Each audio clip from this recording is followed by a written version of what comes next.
Bonsoir à tous. Je crois que nous sommes venus avec un but, c'est d'être bénis. Et je crois aussi que il y a plus grand que la bénédiction. Nous ne pouvons pas vivre sans la bénédiction. Il faut être béni. Dieu nous a créés pour être bénis. Genèse chapitre 1. Et il y a plus grand que la bénédiction. Il s'appelle l'auteur de la bénédiction. Amen.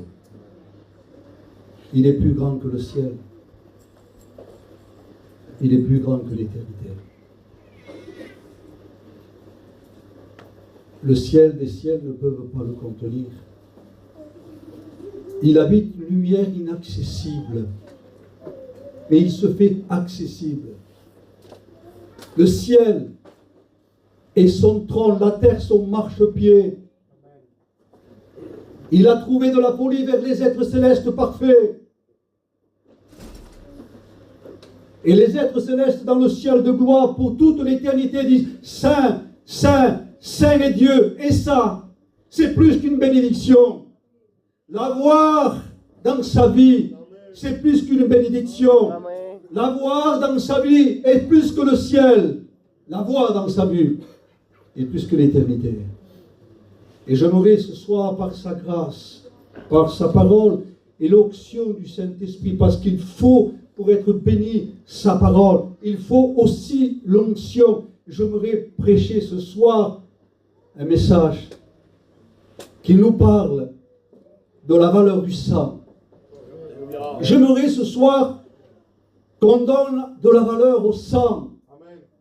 Les grands docteurs, les plus grands docteurs, disent que le sang dans l'être humain, dans l'organisme, c'est vital.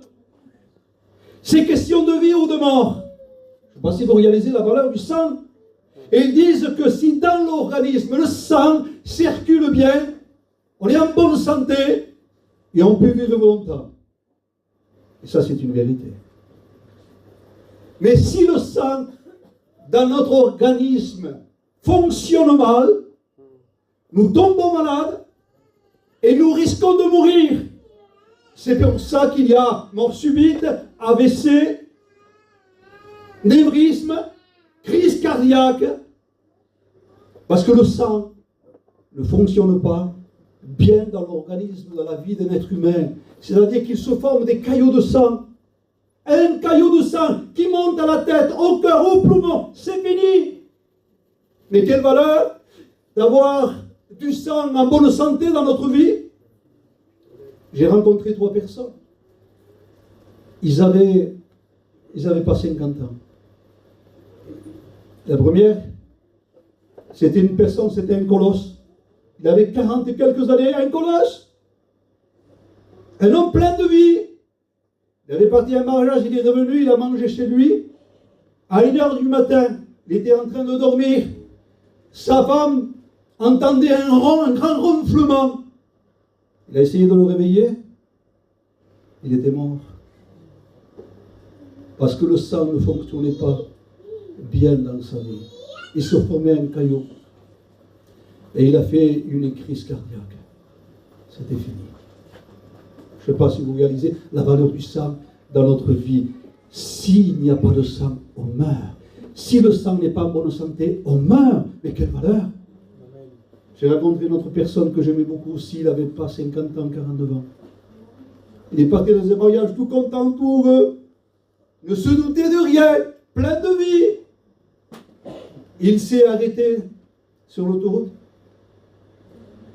Pour un peu respirer, il venait d'un mariage, il avait fait un resto.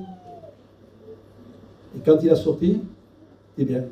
Et quand il a voulu rentrer à la voiture, il a tombé à genoux.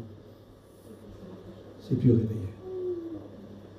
Parce que le sang fonctionnait mal dans son organisme. J'ai rencontré encore une autre personne. Il était en train de préparer une grillade. Plein été, tout allait bien.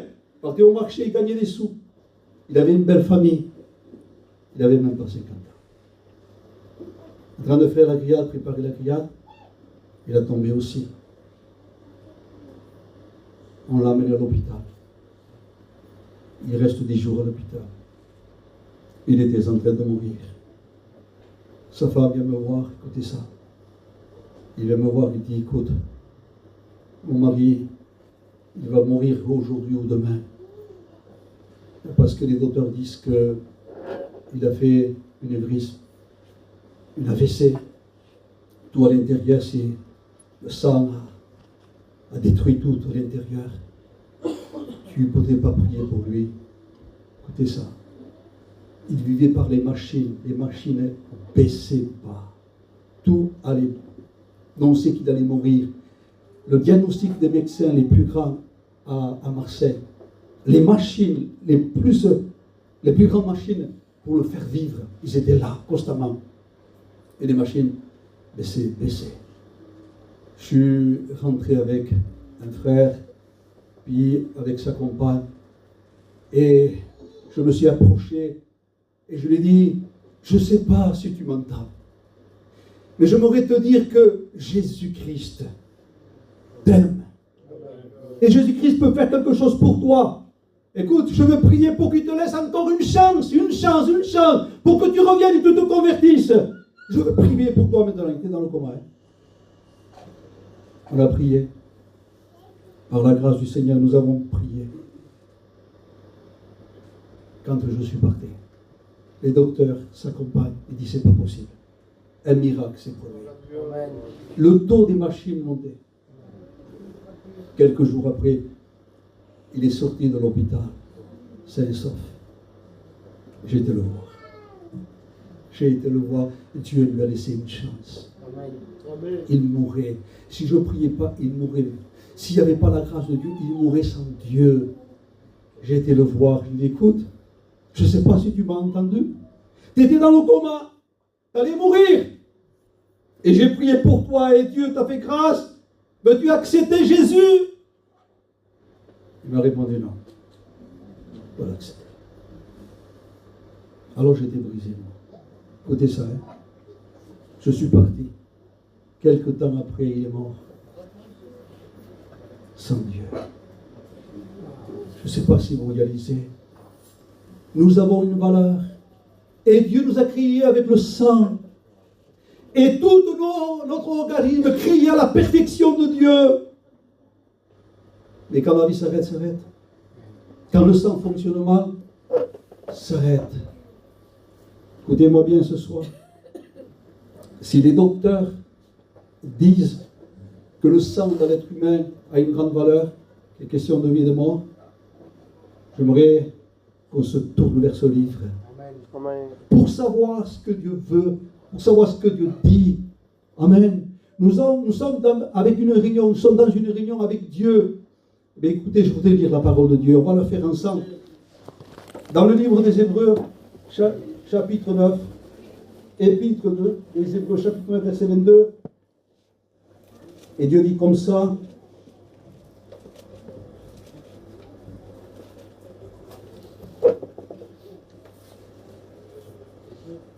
Chapitre 22, non, verset 9, verset 22.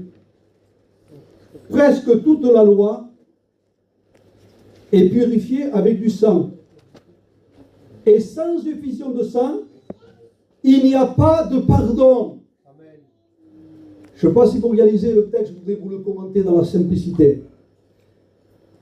La parole de Dieu dit que toute la loi, presque toute la loi, c'est quand même quelque chose de très important, la loi de Dieu. Parce que si la loi de Dieu, on la met en pratique, Dieu est avec nous. Mais il dit que presque toute la loi est purifiée avec le sang. Et que s'il n'y avait pas le sang dans toute la loi, l'homme mourrait dans son péché. Parce que sans effusion de sang, il n'y a pas de pardon. Il y avait les grands hommes, les grands sacrificateurs, les Lévites, les hommes les plus compétents, les hommes qui vivaient la loi, qui rentraient dans le lieu saint, dans le lieu très saint. Mais ils ne pouvaient pas avec la loi, même avec eux-mêmes, purifier, pardonner le peuple. Il fallait du sang. Et quand il y avait le sang, quand il y avait le sang, le Seigneur validait et le peuple était pardonné. Alors j'aimerais vous dire avec vous, quelle valeur le sang. Quelle valeur le sang.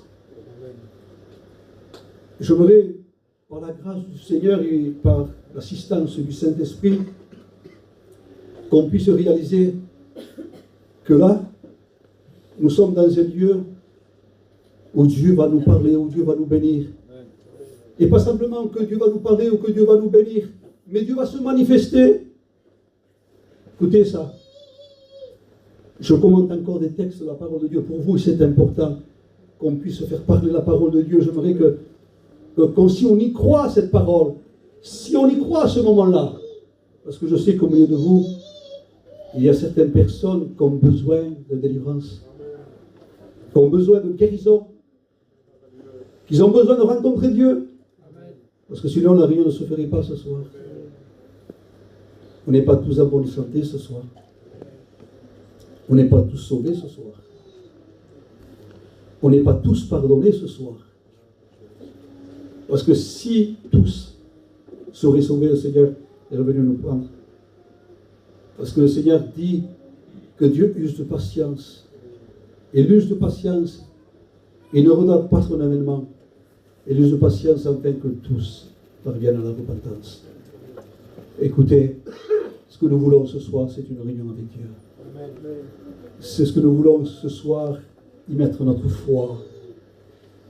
On ne peut pas être sauvé si on ne le veut pas. On ne peut pas être béni si on n'y croit pas.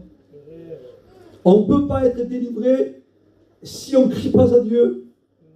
On ne peut pas être pardonné si on ne se repent pas.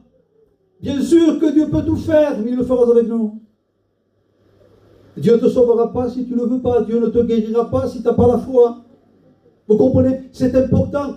Et j'aimerais ce soir, par la grâce du Seigneur, qu'on se réveille un peu. Nous sommes en train de vivre un temps où on est presque tous endormis. Franchement, les réunions deviennent habituelles. Habituelles. On s'habitue. On s'habitue à des réunions. Voilà, on veut un beau programme de réunion. Voilà, il faut un bon chanteur. On n'est pas contre ça. Et il faut un beau prédicateur. C'est bien aussi. Et il faut un bon témoignage. Il faut que nous avons un bon pasteur avec nous. Pourvu qu'il y ait ça, ben on va continuer comme ça.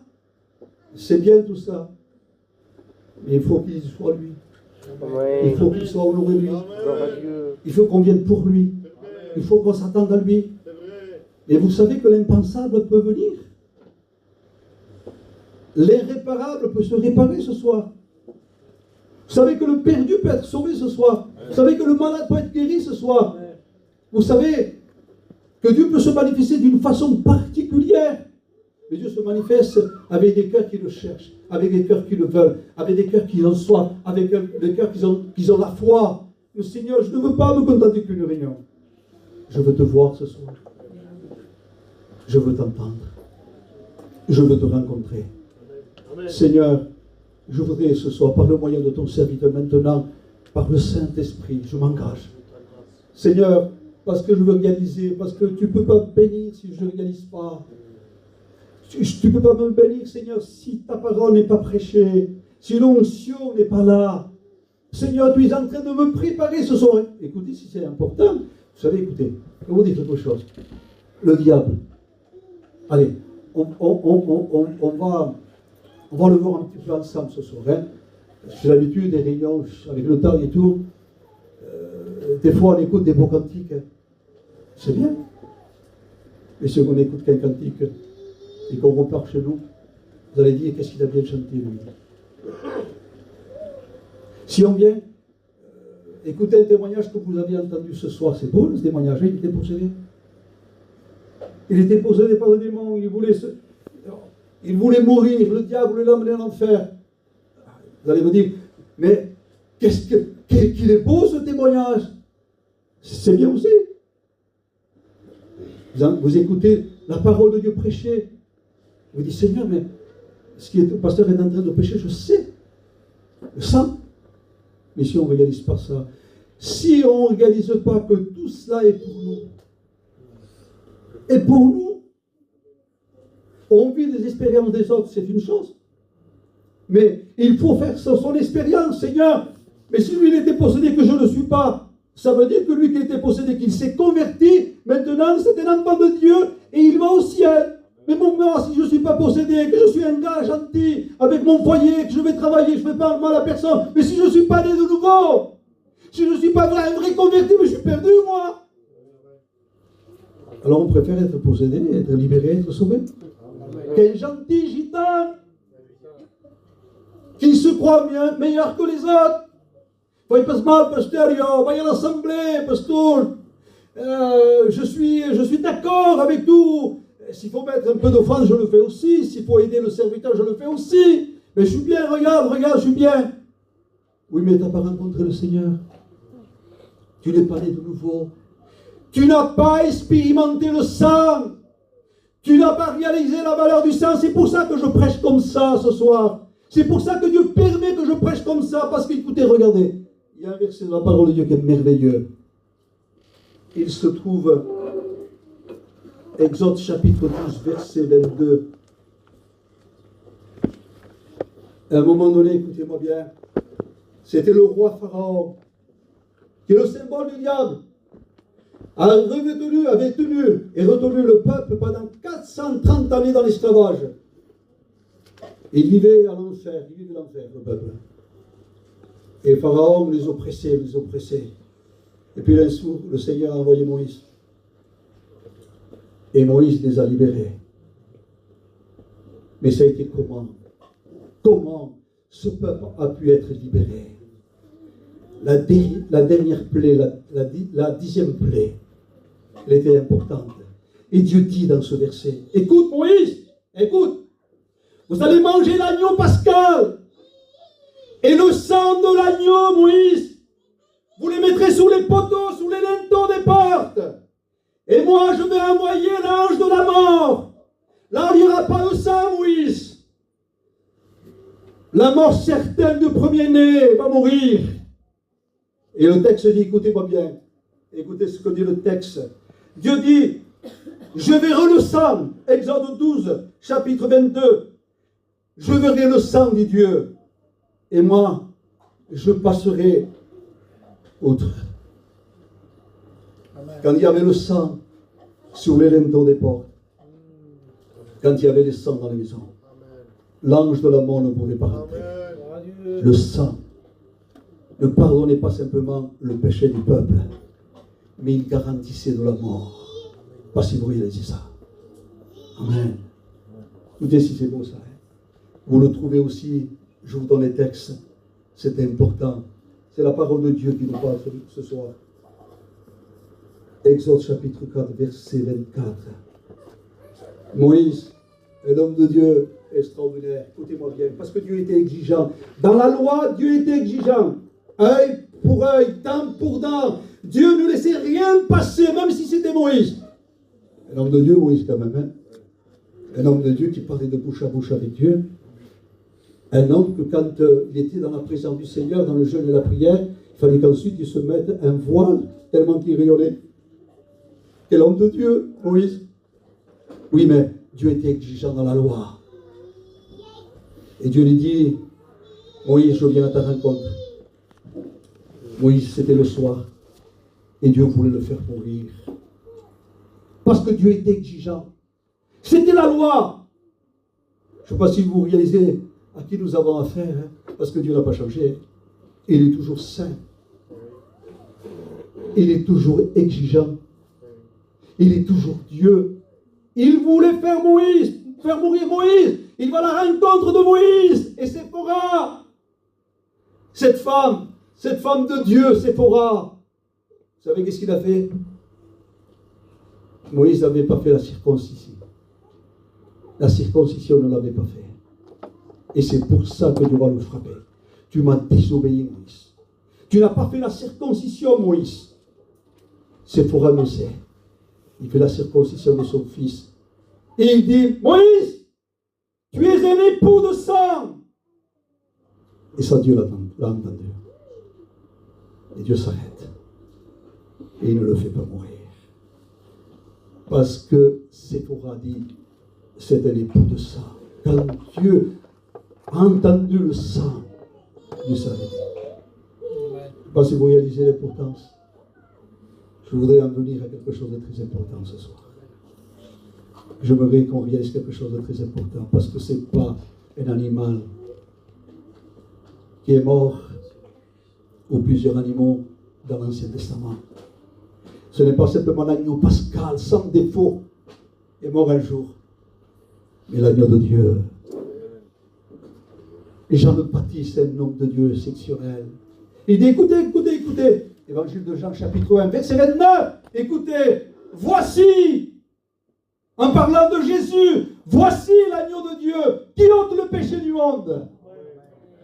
Dans l'Ancien Testament, on couvrait le péché, on n'ôtait pas le péché. Le sang animal n'ôtait pas le péché, pardonnez, oui, mais on n'ôtait pas le péché. Le sang de l'agneau, qui est Jésus-Christ, ôte le péché. Ôte le péché du monde. Alléluia. Écoutez ça. Pierre va prêcher le sang. Et je voudrais maintenant vous prêcher la valeur du sang. C'est ça qui est important. J'aimerais vous prêcher quelque chose que vous savez, des textes que vous savez.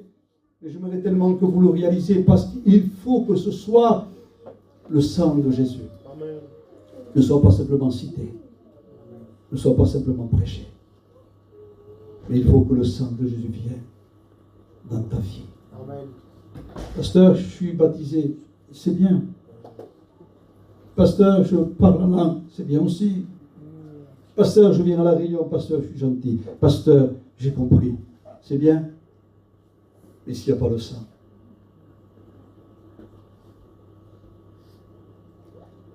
quand viendra le jour du jugement, Dieu exigeant, Dieu saint exigeant, va contrôler tout, va tout contrôler. Et tous ceux qui n'auront pas le sang seront perdus. Ils vont vous revendiquer certaines personnes, comme la parole de Dieu dit. Hein. Il y a un verset qui dit, Seigneur, mais en ton nom, moi, je vais prophétiser. C'est bien, hein, prophétiser. Seigneur, en ton nom, mais chasser des démons. C'est bien aussi, hein. J'ai fait beaucoup de miracles. Je ne t'ai jamais connu. Je ne t'ai jamais connu. Jamais je me suis rencontré avec toi. Jamais mon sang t'a purifié. Jamais mon sang t'a lavé.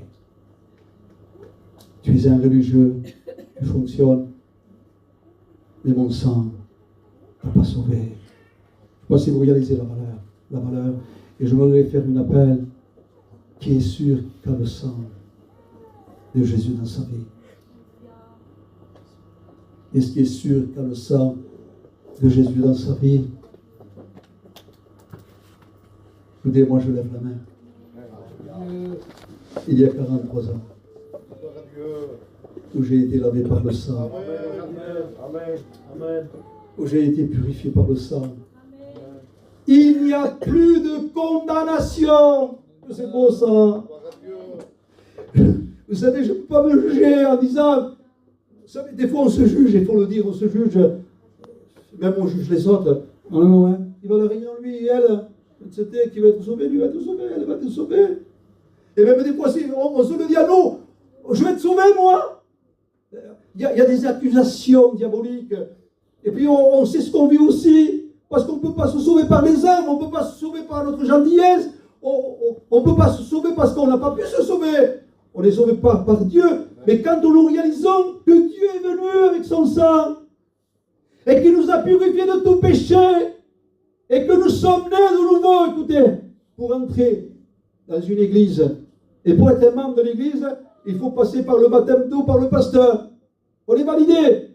Tu es quelqu'un qui est dans l'église. Et pour entrer dans le ciel, il faut notre baptême. Ce baptême s'appelle le baptême de la régénération. Et quand on parle du baptême de la régénération, C'est le baptême où nous sommes plongés en Jésus. C'est lui qui nous plonge, non pas avec de l'eau, non pas avec de l'eau, ou avec un vêtement blanc, gloire à Dieu. J'ai passé par là aussi. Hein. Moi, j'ai été heureux de mon baptême d'eau il y a 43 ans. Moi, qu'est-ce que j'étais content. Un jeune baptisé. Un jeune avec un vêtement blanc. J'étais heureux. J'étais plus heureux quand j'ai été plongé. Non pas avec de l'eau et non pas avec le pasteur, mais plongé dans le sang. Amen. Plongé dans le sang. Et qui m'a plongé dans le sang? Jésus. Oh, alléluia.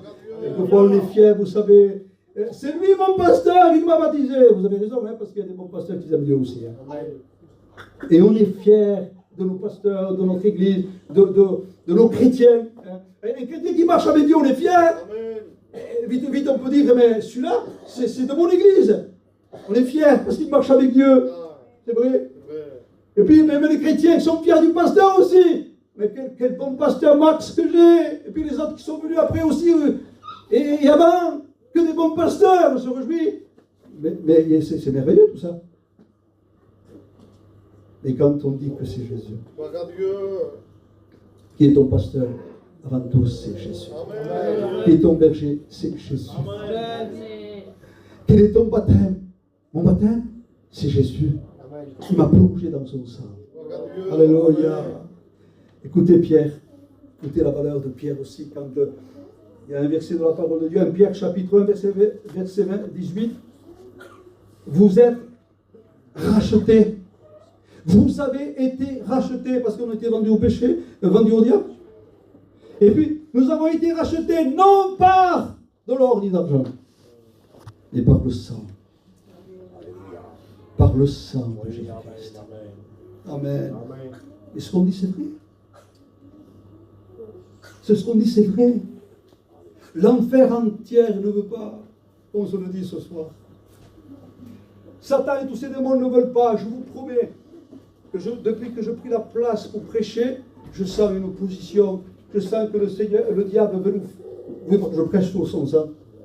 Sur le sang de Jésus, il ne veut pas que je prêche. Je sens une opposition, je sens une obstacle, je sens un esprit d'indifférence. Parce que si on pouvait réaliser la valeur de cette réunion, la valeur que Jésus est là, la valeur que ce que la bouche de Dieu dit, son bras l'accomplit, la valeur de savoir que si nous sommes malades avec son sang, nous sommes guéris. Si nous sommes captifs par le péché et par la drogue ou l'alcool ou quoi que ce soit, ou par des démons, par son sang, nous sommes libérés. Amen.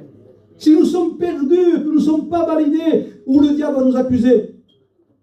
Et si nous avons le sang de Jésus, le sang de Jésus. Si nous réalisons la valeur du sang de Jésus, vous savez. La réunion ce soir, elle peut se transformer en ciel. Amen.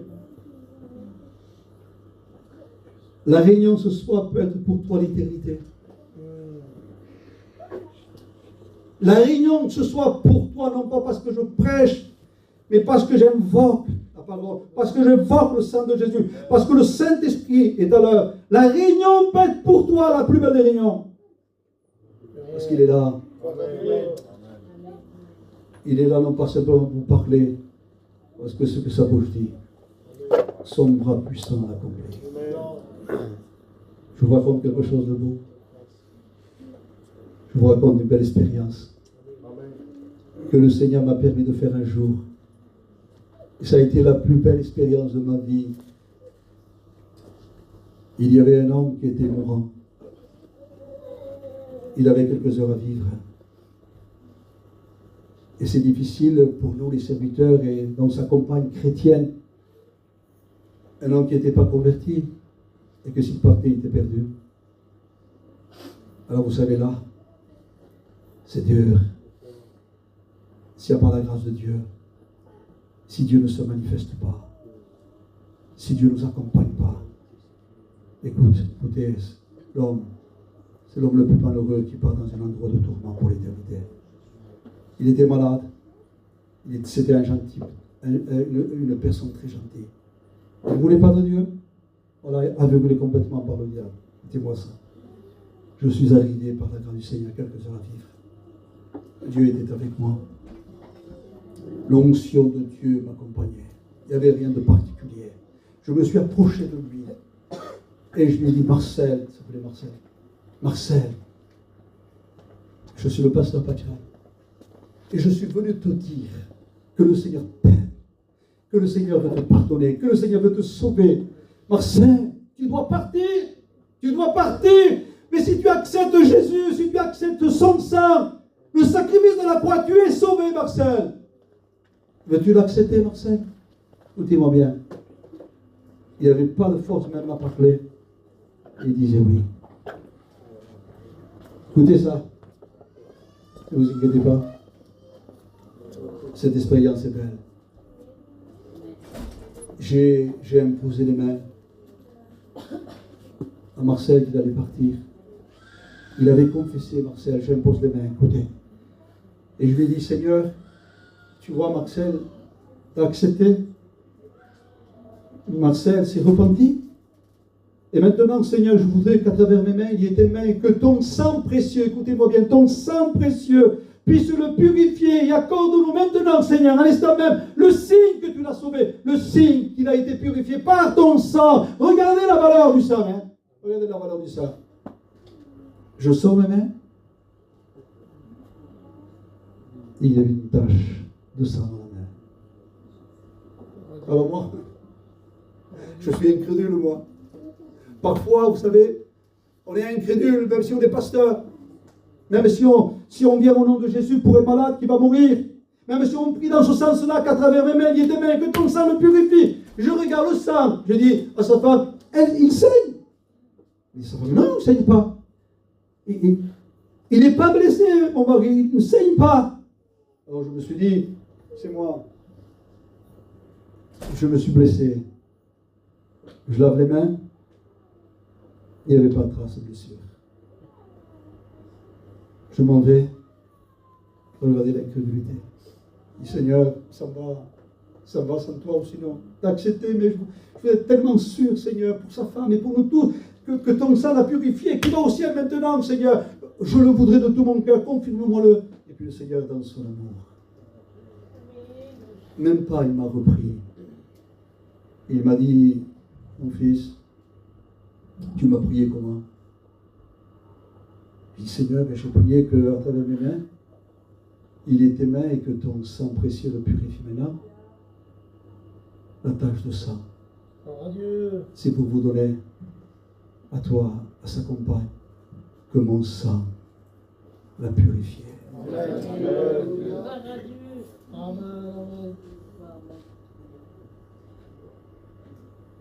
Peut-être qu'on n'est pas assez conscient. Je voudrais de tout mon cœur, vous savez qu'aujourd'hui on a du mal, plus que jamais, à faire des réunions sous l'onction, sous l'esprit, où les gens viennent pour Dieu, viennent pour le rencontrer, viennent pour la délivrance. Non, aujourd'hui on rencontre plutôt, regardez, allez de partout. Même on invite les meilleurs prédicateurs éloquents pour que ça marche. Les meilleurs chanteurs pour que ça marche, il faut le dire. Et on est étonné parce que il semblerait que tout change, tout devient difficile. Le système antichrist, le système diabolique, Satan, sachant qu'il a peu de temps, descendait sous la terre, animé d'une grande colère. Il semblerait que tout se met en place pour que nous ne puissions pas écouter la vérité, la recevoir la vérité. Écoutez, Apocalypse chapitre 12. Regardez la valeur du sang. Ça, c'est pour notre jour. Vous savez qu'Apocalypse chapitre 12 dit que Satan est comme un dragon rouge. Écoutez, si vous lisez la parole de Dieu, laissez-moi vous dire ça. Le diable vient, comme disait, vous savez, les voyageurs disent, Satan, c'est l'homme à la pantoufle.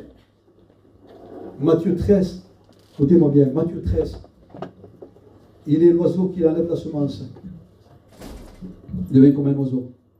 Écoutez, Évangile de Jean, chapitre 10, il est le loup, le méchant, le loup ravisseur. Écoutez, Pierre, chapitre 5, je crois, 4, il dit, il est le lion, comme un lion rugissant, cherchant qui dévorait. Plus féroce, et de plus en plus, là où le Seigneur va venir prendre son Église, de plus en plus, il va être plus féroce. Et là, il dit, Apocalypse chapitre 12, il est comme un dragon. Dans sa fureur, il est descendu de la terre animée de grande colère. Il y a un verset là. Dans ce chapitre 12, il y a quelque chose de merveilleux, mais de glorieux. Il dit comme ça, il a été vaincu. Par quoi? Seigneur, par quoi le grand dragon a été vaincu? Pasteur, dis-moi-le, par quoi? Le dragon, le diable, animé d'une grande colère, par quoi il a été vaincu? Vous voulez que je vous le dise? Vous le savez ça? Par le sang de l'agneau. Lisez, chapitre 12 de l'Apocalypse. Satan, le grand dragon, le serpent ancien, il a été vaincu par le sang de l'agneau et par le témoignage de la parole. Amen. Armez-vous de son sang pour être sauvés. Armez-vous de son sang pour être guéris. Armez-vous de son sang pour être libérés. Écoutez, les prières, c'est magnifiquement. Lorsqu'une église prie, Dieu entend et il écoute. Vous savez pourquoi? Quand une église prie, il entend et Dieu écoute. Vous le savez pourquoi? C'est pas parce qu'on rajoute des arguments à la prière. On jeûne et on prie. Gloire à Dieu. Gloire à Dieu parce qu'on prie. Gloire à Dieu parce qu'on jeûne. Gloire à Dieu parce qu'on prie. Gloire à Dieu parce qu'on se tient devant Dieu. Et Dieu répond à son amour. C'est vrai. Et vous savez pourquoi? Parce que dans notre vie, il y a le sang. Le signe que Dieu va nous écouter, c'est parce qu'il y a le sang. Le signe que Dieu va nous bénir, parce qu'il y a le sang. Le signe parce que Dieu va nous exaucer, il y a le sang. Ça veut dire que si je suis le meilleur des prédicateurs, l'homme le plus grand, qui jeûne et qui prie, si je n'ai pas le sang, ne m'écoute pas. Si je n'ai pas le sang, je suis désarmé. S'il n'y a pas Jésus, je suis désarmé. C'est pour ça que plus que jamais, écoutez-moi bien, la vie chrétienne, ce n'est pas une vie d'apparence. Ce n'est pas une vie religieuse. La vie chrétienne, ce n'est pas une compétition. La vie chrétienne, ce n'est pas s'arranger mieux pour être écouté de Dieu. La vie chrétienne, ce n'est pas essayer de faire quoi que ce soit pour que Dieu nous bénisse. Non, la vie chrétienne, c'est que quand il y a le sang dans notre vie. Et c'est ça la valeur. Écoutez, vous savez, j'ai envie de faire quelque chose ce soir. Parce que nous ne voulons pas manquer la réunion ce soir. Nous voulons que Dieu bénisse ce soir. Je ne sais pas si vous êtes venus pour ça. Amen. Quand je prêche la parole de Dieu, ou quand j'écoute un pasteur prêcher, ou quand il y a une réunion qui se fait, j'ai un but, moi. C'est de voir Jésus. C'est un but, c'est que Jésus guérisse. C'est que Jésus sauve. C'est que Jésus pardonne.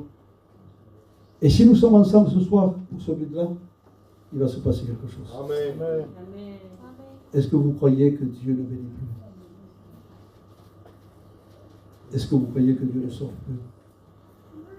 Est-ce que vous croyez que le sang qui a été versé il y a 2000 ans sur la croix n'est pas encore efficace? Bien sûr que oui, non. Qu'est-ce que vous direz si on finit la réunion comme ça et qu'on prie pour que les malades soient guéris? Ça serait intéressant. Amen. Vous êtes malade ce soir ici. Amen. Vous que vous avez écouté maintenant. Parce que Dieu ne fait jamais rien sans sa parole. Il vous a dit, vous êtes malade? Si vous invoquez mon sang dans votre jour, est-ce que vous avez la foi de pouvoir vous lever en disant, Dieu va me guérir ce soir? Amen. Adieu. Vous, qui êtes captifs, je ne sais pas, par quoi, ou par qui, ou par quelque chose. Est-ce que vous croyez ce soir que celui qui vous tient captif, ou quelque chose qui vous tient, un péché ou quoi que ce soit, serait plus fort que le sang de Jésus? Et si vous avez mon langage, parce que moi ce que je prêche, je le vis. Et ce que je suis en train de vous dire, moi je crois. Moi je crois qu'en vous prêchant ce soir, et si vous dites, Seigneur, je crois de tout mon cœur avec le pasteur, que je suis malade, mais je vais être guéri par ton sang. Tu vas être guéri. Amen. Moi je crois de tout mon cœur, si tu es captif par un péché ou quoi que ce soit, et que je dis, Seigneur, avec le pasteur, je crois que tu peux me libérer. Dieu va le faire. Elle n'est pas belle la réunion comme ça? Elle n'est pas belle cette réunion si tu sors guéri? Elle n'est pas belle cette réunion si tu sors délivré? Elle n'est pas belle cette réunion si tes péchés sont pardonnés? Amen. Ton nom est inscrit dans le livre de vie? Amen. Que tu nais de nouveau? Elle n'est pas belle cette réunion? Est-ce que vous y croyez à ça? Plus que jamais on ça. Dieu. Le Dieu de ce monde a donné l'intelligence des hommes. Mais moi, je veux vous aider à y croire. Parce que moi, je suis venu avec Jésus. Parce que moi, je suis venu avec la parole. Parce que moi, je suis venu avec le Saint-Esprit. Je ne veux pas vous laisser tomber. Je ne suis pas là simplement pour vous prêcher. Je suis là pour vous donner la main. Je suis là pour compatir avec vous. Et croyez-moi-le que je vais descendre ce soir. Et croyez-moi-le qu'on va fermer les yeux. Je ne veux pas vous laisser comme ça. Désespéré, sans espoir, sans bénédiction. Amen. Je me qu'il se passe quelque chose ce soir. Il va se passer quelque chose ce soir. Dis-moi.